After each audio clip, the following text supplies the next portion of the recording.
Hello, and welcome to Tales from the World's Firesides. I'm Clive Gilson, the story guy, and today our journey taking us to Norway. Now, as I think you probably know if you've been here before, as a storyteller I try to find and preserve older tales, fairy tales, folk tales that might otherwise be forgotten or even lost.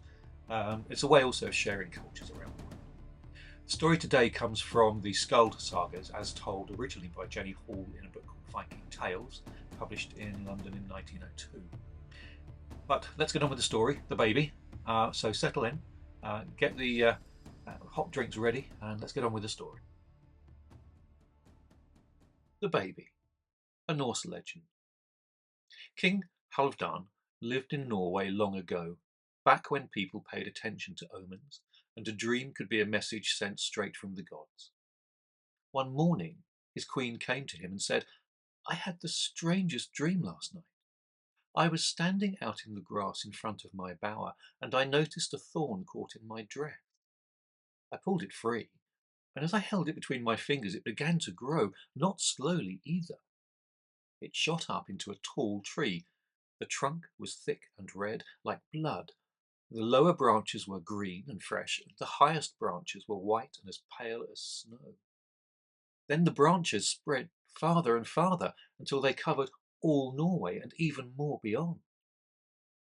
Halfdan listened, stroking his beard, thoughtful. "That is a strange dream," he said at last. "Dreams are the gods' messengers. I wonder what they're trying to tell us." Not long after that, while the king was in his great feast hall, a serving woman appeared carrying a small bundle wrapped in white cloth.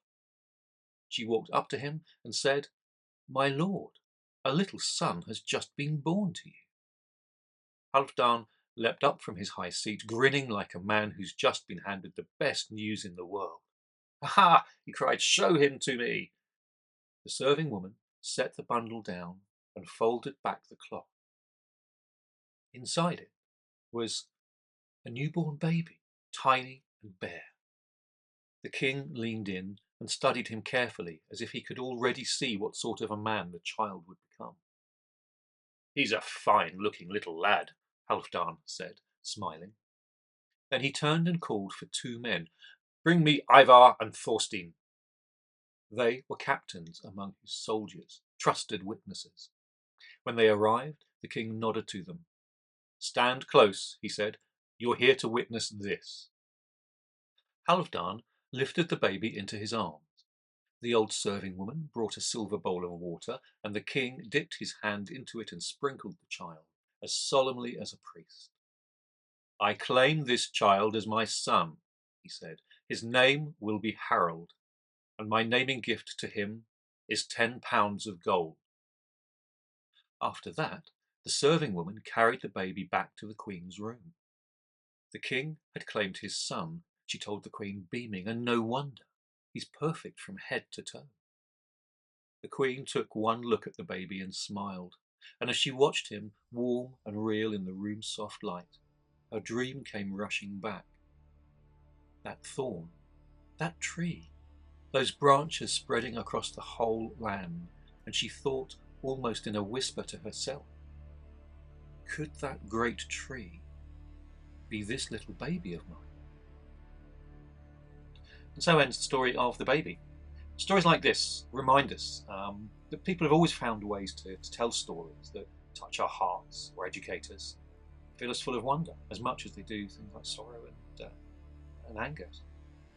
You can explore my full collections of folklore, from the Arctic to the Caribbean, from the Philippines to Zanzibar. They're all available in print and digital form at the usual outlets. You can find them, for example, at the link below at Amazon. If you're curious about the storyteller behind the mic, then drop me a line. Go to clivegilson.com. I'm always glad to come. If today's tale stirred something in you and you like these things, then please do subscribe and follow and share your thoughts below. I'm always happy to read them and to respond. And do pass the stories along to friends. Thank you as ever for joining me by Tales from the World's Firesides. As I say, I'm Clive Gilson, the story guy. And until next time, stay well and keep the stories burning brightly.